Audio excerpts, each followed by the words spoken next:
मेरा नाम नबीला है। मेरी हाइट 5 फीट 2 इंच है। मेरी उम्र 27 साल है और मैं बहुत ही क्यूट और खूबसूरत हूँ। मेरा चेहरा फूलों की तरह हुसन है। मेरी आँखों में मस्ती भरी है। मेरे गाल मोटे और भरे भरे हैं और मेरे होंठ रस भरे रसीले हैं। तो हवा कुछ यूं था कि मैं उस वक्त तकरीबन 16 साल की थी जब हमारे मैट्रिक के इम्तिहान होने वाले थे। मैं कोई बहुत कमज़ोर स्टूडेंट तो न थी, मगर कोई बहुत ज़हन स्टूडेंट भी न थी, जिसकी वजह से इम्तिहान की तैयारी के लिए मुझे किसी न किसी की रहनुमाई की ज़रूरत थी।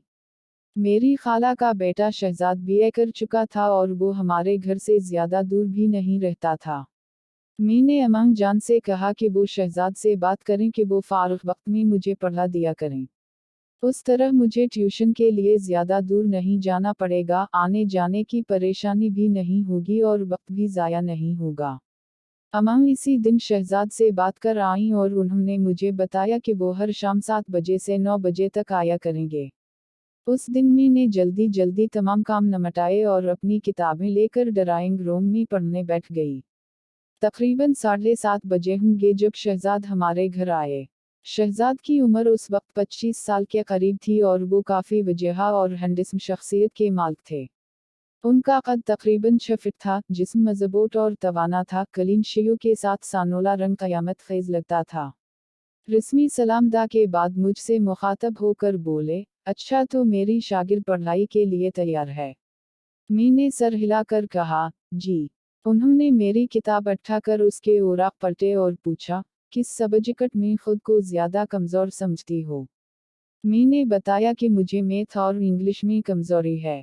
मैं थोड़ा समझ कर बैठी हुई थी और बात करते हुए भी हिचकिचा रही थी।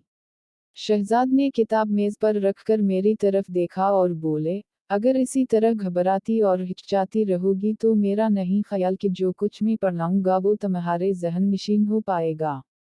इसलिए घबराने की ज़रूरत नहीं, हम दोस्ताना माहौल में स्टडी करेंगे। मैंने खुद को थोड़ा रिलैक्स करते हुए कहा, जी बेहतर। उस दिन पढ़ाई खास न हो सकी, अलबत्ता शहजाद ने बातों और लतीफ़ों से मेरी झिझक दूर कर दी। मैं काफ़ी रिलैक्स हो गई और उनके लतीफ़ों का जवाब भी हंसी मजाक में देने लगी। यूं 2 हफ्ते तक यही सिलसिला चलता रहा। वो वक्त के पाबंद थे, वक्त पर आते और वक्त पर चले जाते। उनका पढ़ाने का अंदाज भी बहुत अच्छा था। मैं उनसे काफ़ी बेतकलीफ हो चुकी थी। एक दिन जब वो मुझे मैथ की मुश्क करा रहे थे तो अमंग चाय ले आईं।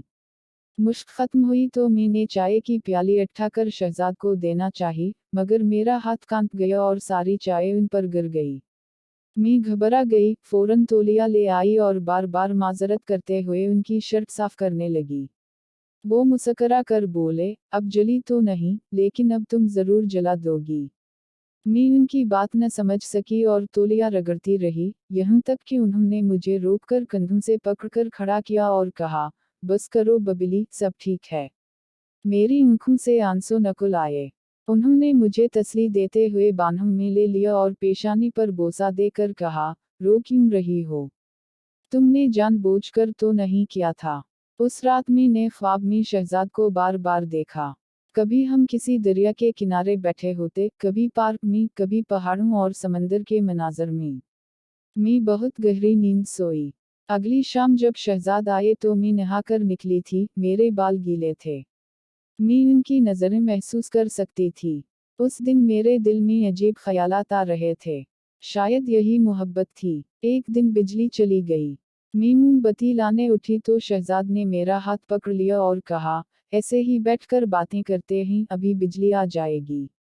मुझे अजीब सा लगा, मगर उनका हाथ मेरे हाथ पर अच्छा लग रहा था।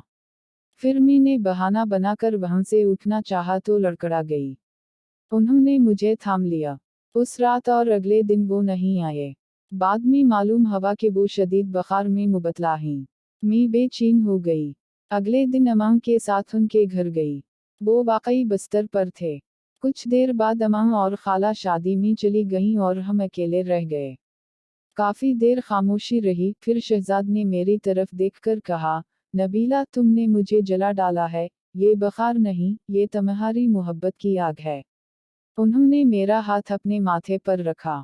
वो वाकई तप रहे थे। وہ میرا ہاتھ اپنے چہرے پر رکھتے رہے جیسے اس سے انہیں سکون مل رہا ہو۔ سکون مجھے بھی مل رہا تھا۔ مجھے بھی محبت ہو چکی تھی۔